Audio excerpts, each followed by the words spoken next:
예수께서 여인에게 말씀하셨습니다. 딸아, 내 믿음이 너를 구원했다. 이제 안심하고 가거라. 그리고 병에서 해방돼 건강하여라. 예수의 말씀이 채 끝나기도 전에 야이로 회당장의 집에서 사람들이 와서 말했습니다. 따님이 죽었습니다. 선생님께 더 이상 패끼칠 게 뭐가 있겠습니까? 예수께서 그 말에 아랑곳하지 않으시고 회당장에게 말씀하셨습니다.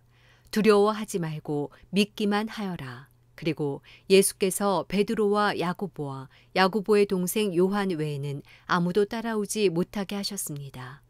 회당장의 집에 이르자 예수께서 많은 사람들이 울며 통곡하며 소란스러운 것을 보시고는 집 안으로 들어가 그들에게 말씀하셨습니다.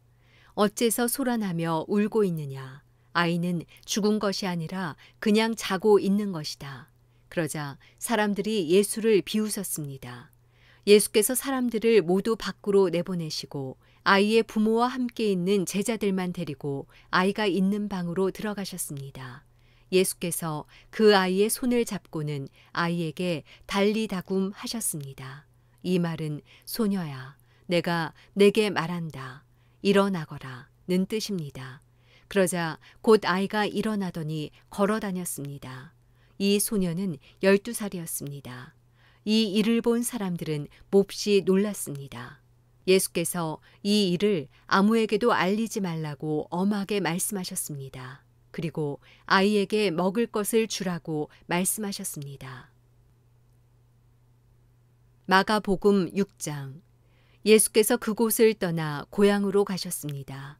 예수의 제자들도 동행했습니다. 안식일이 되자 예수께서는 회당에서 말씀을 가르치기 시작하셨습니다. 많은 사람들이 그분의 말씀을 듣고 놀라며 물었습니다. 저 사람이 이런 것들을 어디서 배웠는가? 저런 지혜를 도대체 어디서 받았는가? 기적까지 일으키고 있지 않은가? 저 사람은 한낱 목수가 아닌가? 마리아의 아들이고 야고보, 요셉, 유다, 시몬과 형제가 아닌가? 그 누이들도 여기 우리와 함께 있지 않은가? 그러면서 사람들은 예수를 배척했습니다. 예수께서 그들에게 말씀하셨습니다. 예언자는 자기 고향과 자기 친척과 자기 집에서는 배척당하는 법이다. 예수께서는 그저 아픈 사람들 몇 명만 안수에 고쳐주셨을 뿐 거기서 다른 기적은 일으키실 수 없었습니다. 그리고 예수께서는 그들이 믿지 않는 것에 놀라셨습니다. 그 후 예수께서 여러 마을을 두루 다니시며 말씀을 전하셨습니다. 예수께서는 12제자를 불러 둘씩 짝지어 보내시며 더러운 귀신을 제어할 권세를 주셨습니다. 그리고 이렇게 당부하셨습니다. 여행길에 지팡이 외에는 아무것도 가져가지 말라. 먹을 것이나 자루도 챙기지 말고 전대에 돈도 넣어가지 말라. 신발만 신고 옷도 2벌씩 가져가지 말라. 어느 집에 들어가든지 그 마을을 떠나기 전까지는 그 집에 머물라. 어느 집이든지 너희를 반기지 않거나 너희 말에 귀 기울이지 않으면 떠나면서 경고의 표시로 발에 붙은 먼지를 떨어버리라. 제자들은 나가서 사람들에게 회개하라고 전파했습니다. 그들은 많은 귀신들을 쫓아내고 수많은 환자들에게 기름 부어 병을 고쳐주었습니다. 예수의 이름이 널리 알려지자 헤롯 왕도 그 소문을 듣게 됐습니다. 어떤 사람들은 세례자 요한이 죽은 사람 가운데에서 살아났다. 그래서 그런 기적을 일으키는 능력이 그 사람 안에서 역사하는 것이다 라고 말했습니다. 또 그는 엘리야다 하는 사람도 있었고 어떤 사람들은 그는 예언자다. 옛 예언자들 가운데 한 사람과 같은 사람이다 라고 말하기도 했습니다. 이런 이야기를 듣고 헤롯이 말했습니다. 내가 목 자른 요한이 죽은 사람 가운데서 살아났나 보다. 헤롯은 전에 요한을 체포하라는 명령을 직접 내렸고 결국 요한을 잡아다가 감옥에 가둔 적이 있었습니다. 헤롯이 자기 동생 빌립의 아내 헤로디아와 결혼한 것 때문에 요한이 헤롯에게 동생의 아내를 데려간 것은 옳지 않다고 말해왔기 때문입니다. 그래서 헤로디아는 원한을 품고 요한을 죽이려 했습니다. 그러나 그렇게 할 수 없었습니다. 그것은 요한이 의롭고 거룩한 사람임을 헤롯이 알고 그를 두려워하며 보호해 주었기 때문입니다. 헤롯이 요한의 말을 듣고 있으면 마음이 몹시 괴로웠지만 그럼에도 그의 말을 달게 듣곤 했습니다. 그런데 때마침 좋은 기회가 왔습니다. 헤롯은 자기 생일에 고관들과 천부장들과 갈릴리의 인사들을 초청해 만찬을 베풀었습니다.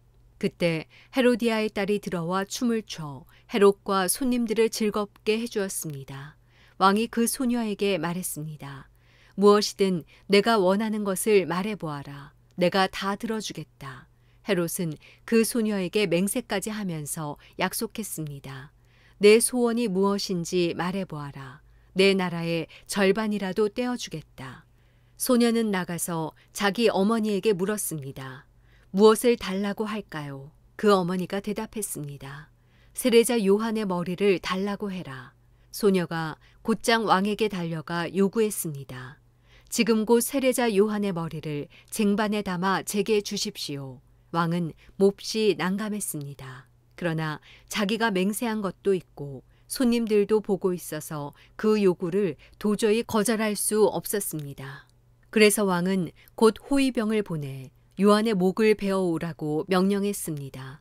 호위병은 가서 감옥에 있는 요한의 목을 베어 그 머리를 쟁반에 담아 가지고 돌아와 소녀에게 주었습니다. 그 소녀는 그것을 자기 어머니에게 갖다 주었습니다. 요한의 제자들이 이 소식을 듣자마자 달려와 시신을 가져다가 무덤에 안치했습니다. 사도들이 예수께 돌아와 자기들이 한 일과 가르친 것을 모두 보고했습니다. 그런데 거기에는 오가는 사람들이 너무 많아 예수와 제자들은 먹을 겨를조차 없었습니다. 예수께서 그들에게 말씀하셨습니다. 외땅 곳으로 가서 잠시 쉬라. 그래서 그들은 따로 배를 타고 외딴 곳으로 갔습니다. 그런데 많은 사람들이 그들이 떠나는 것을 보고 그들을 알아보았습니다. 그리고는 여러 마을에서 달려나와 길을 따라 걸어가서 그들보다 그곳에 먼저 가 있었습니다. 예수께서 도착해 많은 사람들을 보시고 목자 없는 양들 같은 그들을 불쌍히 여겨 그들에게 여러 가지로 가르쳐 주기 시작하셨습니다. 날이 저물어 가자 제자들이 예수께 다가와서 말씀드렸습니다. 이곳은 빈 들인데 시간도 벌써 많이 늦었습니다. 사람들을 보내 가까운 마을이나 동네에 가서 각자 먹을 것을 사 먹게 하시지요. 그러자 예수께서 대답하셨습니다. 너희가 그들에게 먹을 것을 주라. 제자들이 예수께 말했습니다. 그러면 우리가 가서 200데나리오너치를 사다가 그들에게 먹이라는 말씀입니까? 예수께서 물으셨습니다. 빵이 얼마나 있느냐? 가서 알아보라. 그들이 알아보고 말씀드렸습니다. 빵 5개와 물고기 2마리가 있습니다.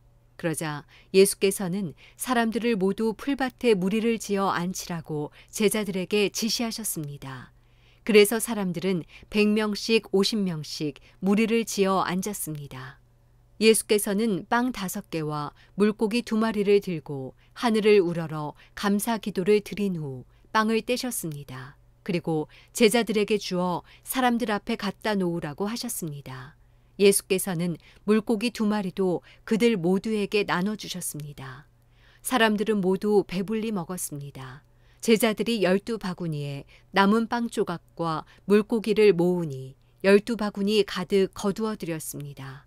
빵을 먹은 남자 어른만도 5,000명이었습니다. 예수께서 곧 제자들을 배에 태워 호수 건너편 벳세다로 먼저 가게 하시고 사람들을 돌려보내셨습니다.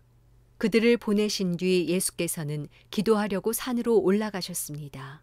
밤이 되자 배는 호수 한가운데 있었고 예수께서는 혼자 뭇에 계셨습니다. 예수께서는 제자들이 강한 바람 때문에 노 젓느라 안간힘을 쓰는 것을 보셨습니다. 이른 새벽에 예수께서 물 위를 걸어 그들에게 나아가시다 그들 곁을 지나가려고 하셨습니다. 예수께서 물 위를 걸어오시는 것을 본 제자들은 유령인 줄 알고 소리를 질렀습니다. 그들 모두 예수를 보고 겁에 질렸습니다. 그러자 곧 예수께서 그들에게 말씀하셨습니다. 안심하라, 나다. 두려워하지 말라. 그리고 예수께서 제자들이 탄 배에 오르시자 바람이 잔잔해졌습니다. 제자들은 몹시 놀랐습니다.